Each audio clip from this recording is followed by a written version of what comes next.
This is your last chance. After this, there is no going back. You take the blue pill, the story ends. You wake up in your bed and believe whatever you want to believe. You take the red pill, and I'll show you how deep the rabbit hole goes. And we haven't seen just how far yet, because taking the red pill does not bring you to the real world. Because even Neo left the simulation, and I believe he ended up in another simulation. That's right, Zion and the war on machines is just another simulation. But why simulate a war? A lot of these Matrix theories usually quote the architect, so for this video, let's start here as well.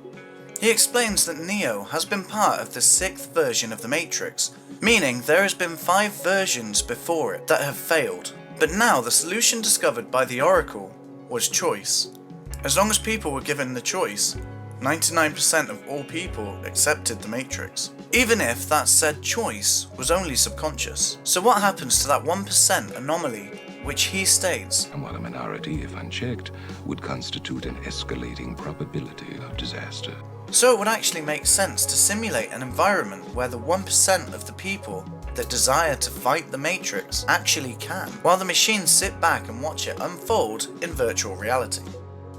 1% accept the Matrix only if they are allowed to fight against it. But how could we know this for certain? Well, to start with, as we said before, this is the 6th version of the Matrix, which means that the Matrix and Zion has been destroyed and restarted 5 times already. But now the architect states to Neo that you are the eventuality of an anomaly which, despite my sincerest effort, I have been unable to eliminate from what is otherwise a harmony of mathematical precision. If Neo is the only one, then that means they have already found the solution to the rest of that 1%. 99% accept the Matrix while 1% reject it and spend their lives in the Zion simulation, destined to live a harsh life where machines control everything, allowing them to live there. And as Zion has been destroyed 5 times already and is about to be destroyed again, even going so far as stating, This will be the 6th time we have destroyed it, and we have become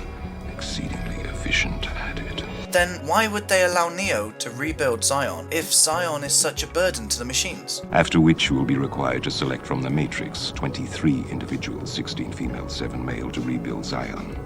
Because let's face it, those machines are going easy on them, and that's because they want humans to have hope. And now Neo's powers within the Matrix are fine. Yes, I know men can't fly. No, let's assume that they can. But what's with him using powers outside of the Matrix? He uses some sort of power to stop the Sentinels, and he gets blinded, but he is still able to see. Although you'd think this was key to using the Matrix power in the quote-unquote real world, however, this has been explained, kind of. Sorry, MatPat from Film Theorists, either you missed this or kind of ignored it. The answer to this is said to be that he can use his powers because he is wirelessly connected to the source, and as these Sentinels are also connected to the source, Neo has certain control over them, which also explains why he passes out afterwards, because his mind is unable to handle the strain of tapping into the source like this. But I'm not saying this debunks it either, because MatPat did have a great point when it comes to how the Matrix affects their body. Shaking makes sense, but drawing blood. Power of suggestion can change the homeostasis of your body, but you certainly could not physically break the skin with the power of suggestion alone. And Neo even restarted Trinity's heart within the Matrix, even though she had died. And you can't suggest anything to the dead. They tend to give you the cold shoulder. Get it? I guess I'll leave the bad puns to you, MatPat. And if all of this wasn't enough for you, then just remember that even in the film, Morpheus had his doubts. Is this real? There's no reason for him to suddenly change how he feels about Zion, unless that message of doubt was intended to pass over to the viewers, so they doubt it as well. Anyway, thank you for watching the video. I hope you enjoyed it, and if so, then click the like button down there, and if you want to see more next week, then I have another Matrix video coming out. So subscribe, and let me know what other theories you'd like me to look into, and I may just cover them. Well, have a great day, and I'll see you next time with a brand new video.